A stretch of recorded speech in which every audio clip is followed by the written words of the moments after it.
Halo, assalamualaikum warahmatullahi wabarakatuh. Kembali bersama saya di channel Story Penyuluh. Oke, seperti biasa di hari Sabtu kita menjual ataupun menjaga kios sahabat tani. Kita membuat konten terkait dengan di sini fungisida ya, fungisida yang ingin kita review kegunaannya. Fungisida sistemik berbentuk pekatan. Jadi di fungisida skor ini tidak menjelaskan bahwa apakah fungisida ini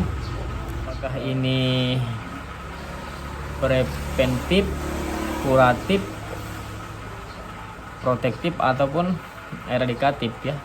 Jadi di sini hanya menuliskan bahwa fungisida sistemik berbentuk pekatan. Untuk bahan aktif dari fungisida skor ini adalah difenoconazole 250 gram per liter. Jadi ini sama dengan bahan aktif Amistar Top, hanya saja ini memiliki satu bahan aktif. Nah, sementara Amistar Top ini memiliki bahan aktif yang double ya. Pertama azoxystrobin dan yang kedua adalah difenoconazole.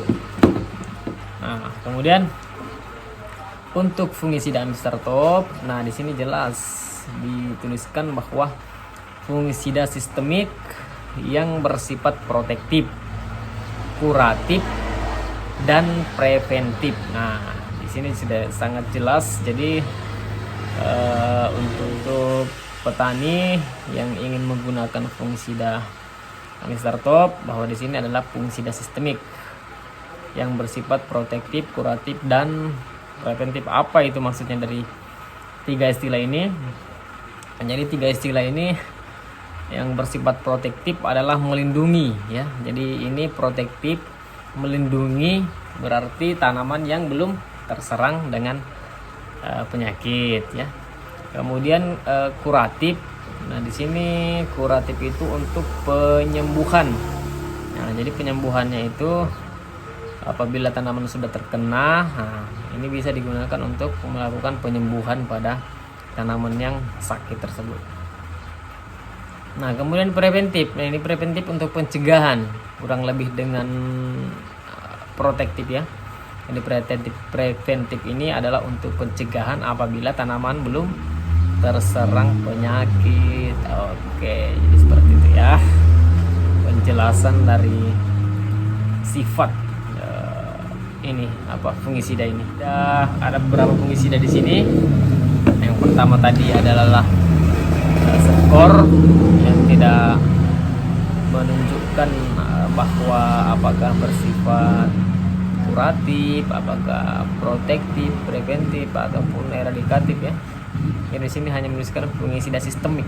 Jadi sistemik itu yang mampu menembus ke jaringan tanaman ya. Seperti itu. Nah, kemudian di sini ada lagi. Nah, ini adalah fungisida yang sangat familiar di kalangan petani ya. Ini antrakol. Antrakol jelas menuliskan bahwa fungisida kontak ya. Jadi cara kerjanya itu kontak yang bersifat protektif. Jadi antrakol ini memiliki satu cara kerja aja ya. Jadi dia hanya kontak. Jadi dia bukan bersifat sistemik ya. Dia kontak yang bersifat protektif. Artinya ini digunakan sebelum tanaman terkena penyakit ya. Di sini sifatnya bersifat protektif ya. Kalau cara kerjanya tadi kontak.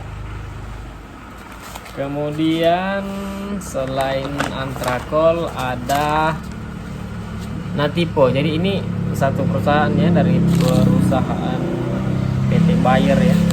Sama dengan antrakol ini dari Bayer.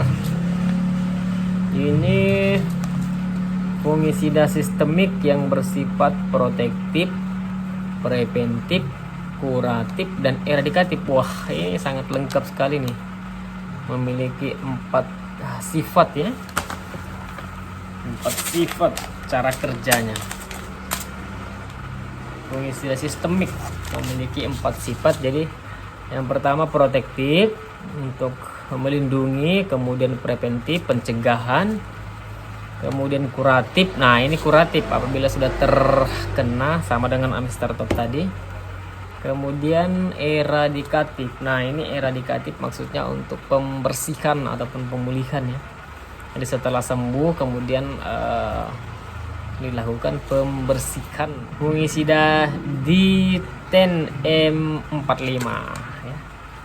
Nah, dia di sini fungisida protektif berbentuk tepung. Wah, dijelaskan bahwa apakah dia kontak ataupun sistemik.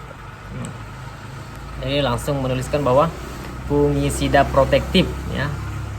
Berarti ini digunakan untuk melindungi, berarti sebelum tanaman itu terserang penyakit. Oke, karena memiliki ini sifat yang protektif cara kerjanya ya.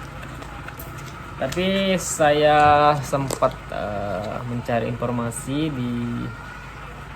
di blog Mitalom ya. Mitalom itu tuh terkenal juga untuk belajar pertanian, informasi pertanian di situ, bahwa ini Diten M45 ini memiliki cara kerja kontak ya, sama seperti dengan ini, sama seperti dengan antrakol ya, sama-sama bersifat kontak cara kerjanya.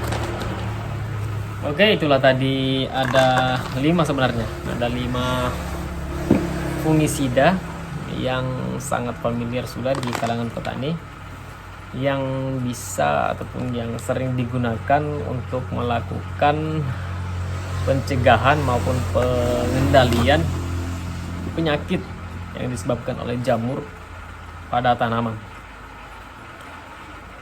Untuk semua jenis tanaman, baik itu sayur-sayuran, tanaman buah-buahan ataupun tanaman perkebunan ya.